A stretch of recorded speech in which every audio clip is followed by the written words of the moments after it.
Economía y sociedad, por Max Weber. 191. Segunda parte.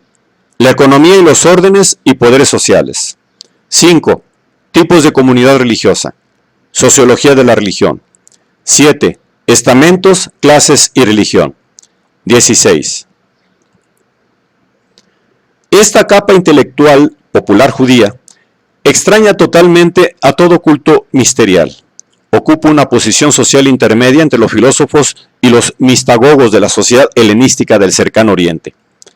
Pero sin duda se conoció también en el Oriente helenístico, en tiempos anteriores al cristianismo, un intelectualismo que atravesaba todas las capas sociales, que produjo, mediante la alegoría y la especulación, en los diversos cultos sacramentales de salvación, una dogmática soteriológica parecida a la que produjeron los órficos, también pertenecientes en su mayoría a las clases medias. Por lo menos un escriba de la diáspora, como Pablo, conocía de seguro muy bien y odiaba estos misterios y especulaciones soteriológicas. El culto de Mitra estaba extendido en Sicilia en tiempos de Pompeyo como religión de los piratas, aunque solo tenemos testimonio escrito de la época poscristiana de la ciudad de Tarso. Es probable, sin embargo, que se dieran esperanzas soteriológicas de carácter y procedencia muy diverso dentro del judaísmo, sobre todo del judaísmo de provincias. De otro modo, no hubiese podido surgir en la época profética, al lado del monarca futuro del pueblo judío, dominador del mundo, el rey de los pobres, que cabalga sobre una pollina, ni se hubiera podido concebir la idea del Hijo del Hombre, cuya formación semítica se reconoce gramaticalmente. Pues en toda soteriología complicada, que va más allá del mito orientado por meros acontecimientos naturales y de la simple profecía de un buen monarca futuro, que se halla oculto en algún lugar, que desarrolla abstracciones y abre perspectivas cósmicas, participa de alguna manera el intelectualismo laico, ya sea elegante o paria. Esta capa de escribas y el intelectualismo pequeño burgués que cultiva pasaron del judaísmo al cristianismo primitivo. Pablo, un artesano, como parece que lo fueron muchos de los escribas del judaísmo de la época tardía, muy al contrario de lo que ocurre con la doctrina de la sabiduría antiplebeya de la época saracídica, es un destacado representante del tipo, solo que en él se encierra algo más y más específico que este único elemento. Su gnosis pudo ofrecer más tarde puntos de apoyo a los marcionitas, aunque era muy diferente que lo que bajo este nombre entendió el intelectualismo especulativo helenístico oriental. El elemento de intelectualismo que se alberga en el orgullo de pensar que solo los llamados por Dios pueden comprender el sentido de las parábolas del maestro, se encuentra también en él muy marcado, en cuanto considera que el verdadero conocimiento es un escándalo para los judíos y una locura para los helenos. Su dualismo entre la carne y el espíritu, si bien incorporado en otra concepción, guarda también afinidad con la actitud de la típica soteriología intelectual respecto de la sensualidad. Parece existir un conocimiento, al parecer superficial, de la filosofía helénica. Sobre todo su conversión no es solo una visión en el sentido alucinatorio, sino una visión pragmática interior conjunta del destino personal del resucitado y de las concepciones generales de la soteriología oriental de salvación que conocía bien, y sus reglas de culto. Y en esa visión se acomodan ahora las promesas de la profecía judaica.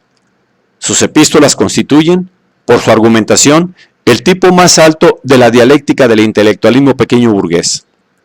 Le sorprende a uno la cantidad de fantasía lógica que un escrito como la epístola a los romanos supone en las capas a que se dirige.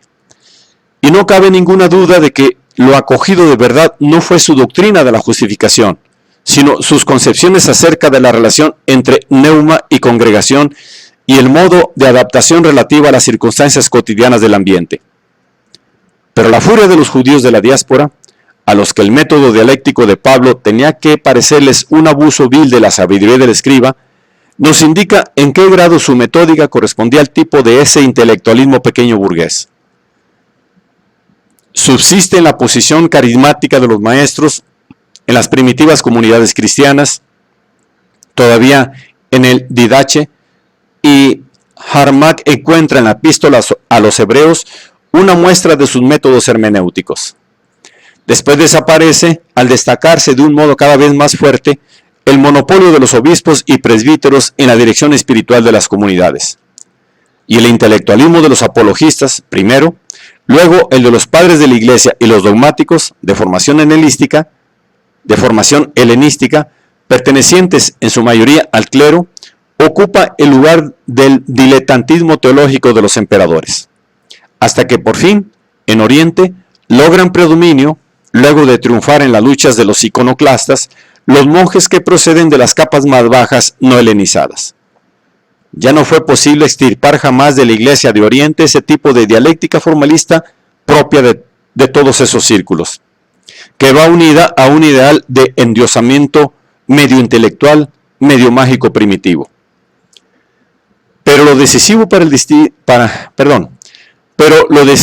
destino del cristianismo primitivo fue que, una vez nacido, se hizo portador de una doctrina de salvación y de una conducta de vida exigida por ella, que por mucho que tuviera de común en su mito soteriológico con el esquema oriental general, por mucho que hubiera adaptado y acogido ciertos elementos, y por mucho que Pablo hubiera recogido la metódica de los escribas, se opuso desde un principio con la mayor conciencia y consecuencia al intelectualismo.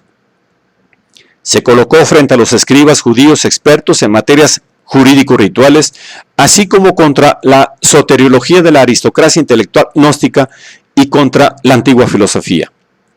Lo que caracteriza al cristianismo es que rechaza la degradación gnóstica de los písticos, y para él son los pobres de espíritu los agraciados neumáticamente y no los sabios, que el camino de salvación no nos lleva a través del saber escolar, ya sea de la ley o de los fundamentos cósmicos y psicológicos de la vida y del dolor, ya sea de las condiciones de la vida en el mundo, ya sea de la significación oculta de los ritos o de los destinos futuros del alma.